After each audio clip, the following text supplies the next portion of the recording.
Selamat sore teman-teman. Kali ini kita akan membahas lebih lanjut tentang pelayanan farmasi khusus.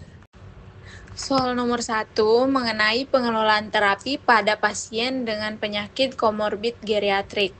Seorang pasien berusia 80 tahun dengan riwayat hipertensi, diabetes mellitus tipe 2, dan penyakit jantung koroner datang untuk konsultasi.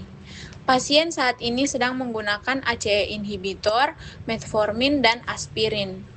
Setelah diperiksa, ditemukan bahwa pasien mengalami penurunan fungsi ginjal, yaitu menjadi laju filtrasi glomerulus 40 mili per menit.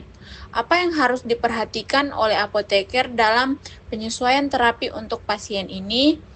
A. Meningkatkan dosis ACE inhibitor untuk mengoptimalkan kontrol tekanan darah.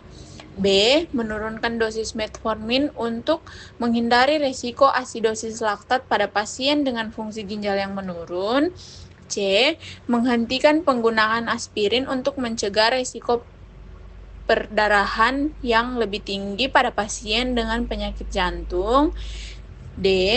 Meningkatkan dosis aspirin dan ACE inhibitor untuk mencegah komplikasi kardiovaskular.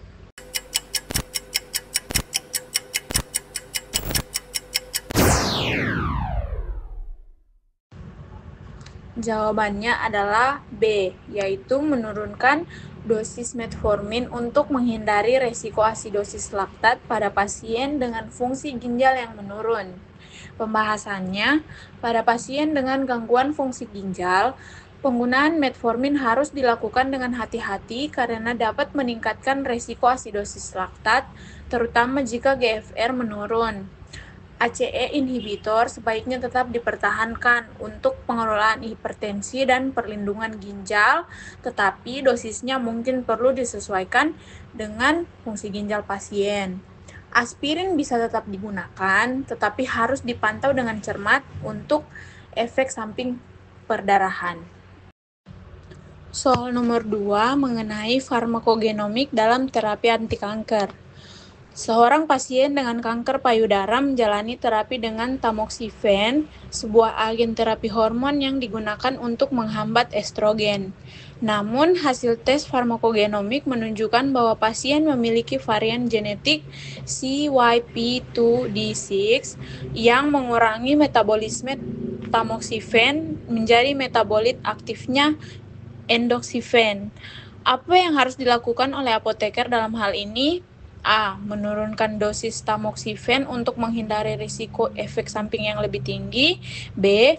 Mengganti tamoxifen dengan terapi alternatif yang tidak bergantung pada metabolisme CYP2D6 seperti letrozole atau anastrozole. C. Mempertahankan dosis tamoxifen karena intervensi farmakogenomik belum terbukti efektif dalam terapi kanker payudara. D. Meningkatkan dosis tamoxifen untuk mengkompensasi metabolisme dengan yang lebih lambat.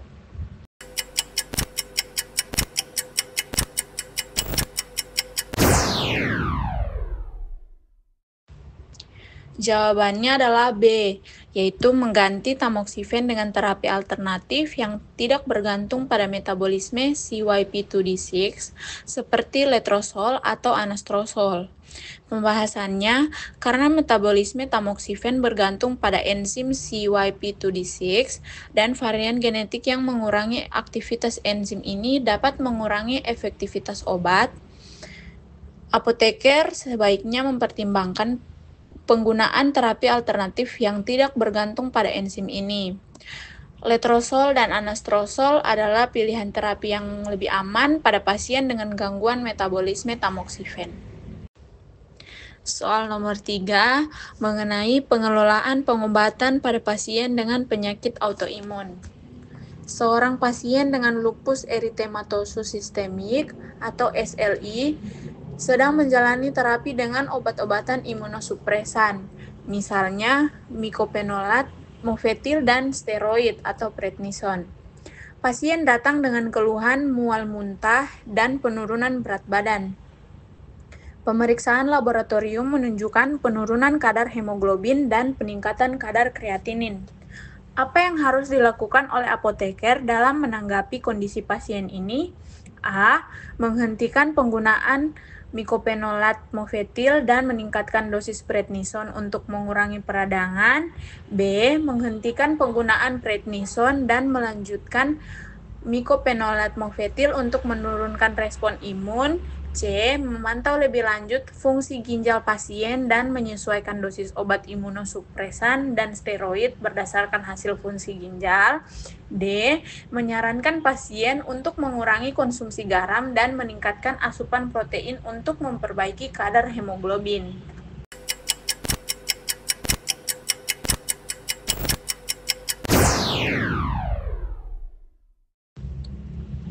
Jawabannya adalah C, yaitu memantau lebih lanjut fungsi ginjal pasien dan menyesuaikan dosis obat imunosupresan dan steroid berdasarkan hasil fungsi ginjal.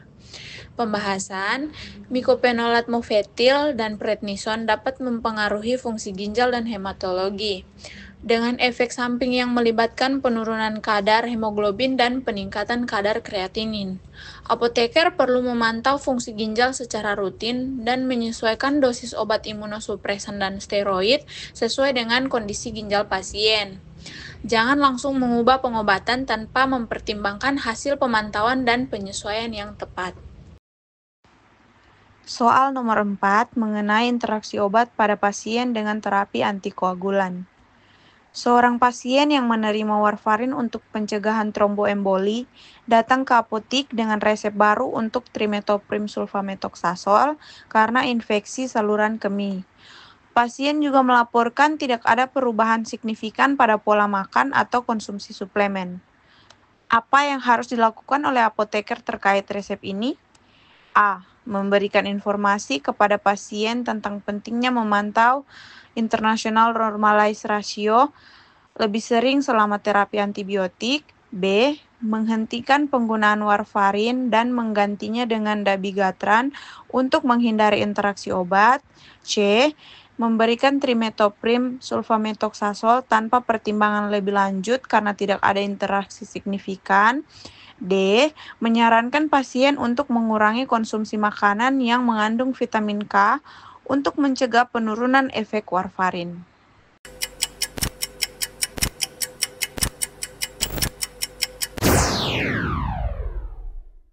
Adalah A, yaitu memberikan informasi kepada pasien tentang pentingnya memantau international normalized ratio lebih sering selama terapi antibiotik. Pembahasannya, trimetoprim sulfametoxazole atau Bactrim dapat meningkatkan efek warfarin dengan menghambat metabolisme warfarin dan meningkatkan risiko perdarahan. Oleh karena itu, apoteker harus memberikan informasi kepada pasien tentang pentingnya pemantauan ENR lebih sering selama terapi dengan antibiotik ini, serta mengawasi potensi interaksi obat yang dapat mempengaruhi pembekuan darah. Soal nomor 5 mengenai pelayanan informasi pada pasien dengan gangguan ginjal. Seorang pasien dengan gagal ginjal kronik, yaitu dengan laju filtrasi glomerulus 25 ml per menit dan hipertensi, datang untuk meminta resep obat lisinopril untuk pengelolaan hipertensinya. Apa yang harus dilakukan oleh apoteker terkait pengelolaan terapi pasien ini? A. Memberikan lisinopril dengan dosis penuh karena tidak ada kontraindikasi untuk penggunaannya pada pasien dengan gagal ginjal. B. Menurunkan dosis lisinopril dan memonitor fungsi ginjal serta kadar kalium secara berkala. C. Menghentikan penggunaan lisinopril dan mengganti dengan amlodipin karena amlodipin tidak mempengaruhi fungsi ginjal. D. Menyediakan lisinopril dan menyarankan pasien untuk memantau tekanan darah di rumah tanpa pengawasan lebih lanjut.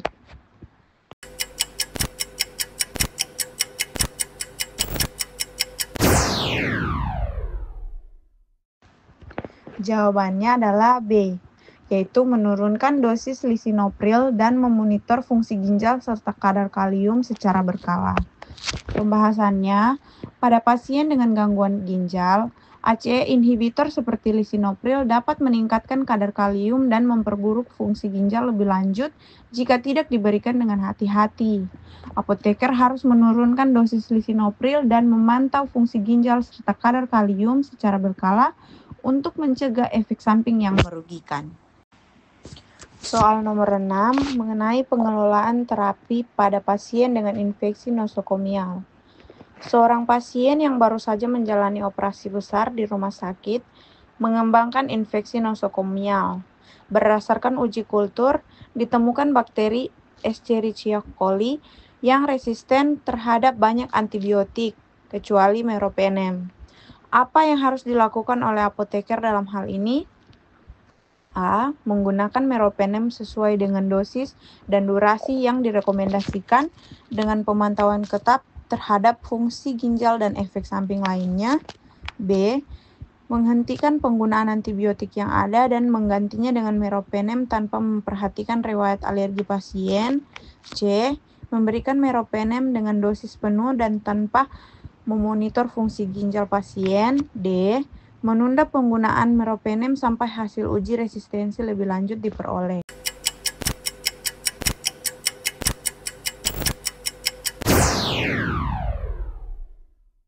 Jawabannya adalah A, yaitu menggunakan meropenem sesuai dosis dan durasi yang direkomendasikan dengan pemantauan ketat terhadap fungsi ginjal dan efek samping lainnya.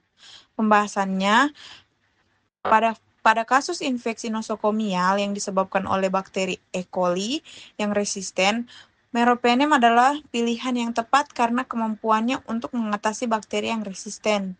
Namun, penting untuk memantau fungsi ginjal dan efek samping lainnya selama terapi, karena meropenem dapat beresiko pada pasien dengan gangguan ginjal. Soal nomor 7 mengenai pengelolaan pengobatan pada pasien dengan HIV/AIDS. Seorang pasien yang terdiagnosis HIV positif sedang menjalani terapi antiretroviral atau ARV dengan regimen tenofovir, emtricitabine, dan efavirenz. Pasien melaporkan gangguan tidur dan sering mengalami pusing. Setelah diperiksa, ditemukan bahwa pasien juga memiliki riwayat gangguan hati. Apa langkah yang tepat untuk dilakukan oleh apoteker terkait terapi ini? A. Mengganti efavirenz dengan rilpivirin karena rilpivirin lebih aman pada pasien dengan gangguan hati. B. Menggunakan dosis tenofovir dan emtricitabine untuk menghindari potensi kerusakan ginjal. C. Melanjutkan terapi dengan dosis penuh sambil memantau fungsi hati dan ginjal secara teratur. D. Menghentikan penggunaan semua obat ARV dan menggantinya dengan pengobatan simptomatik untuk gangguan tidur dan pusing.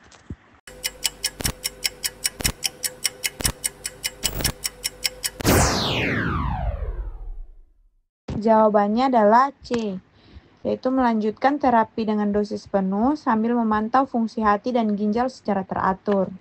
Pembahasannya, pada pasien HIV, pengelolaan terapi antiretroviral harus dilakukan dengan hati-hati, terutama pada pasien dengan gangguan hati. Efavirenz memang dapat menyebabkan gangguan tidur dan pusing, tetapi tidak perlu diganti kecuali gejala tersebut mengganggu kualitas hidup pasien. Pemantauan rutin terhadap fungsi hati dan ginjal tetap sangat penting, mengingat tenofovir dan emtricitabine memiliki potensi untuk memengaruhi ginjal dan hati. Penyesuaian dosis hanya diperlukan jika terjadi perubahan signifikan pada fungsi ginjal atau hati.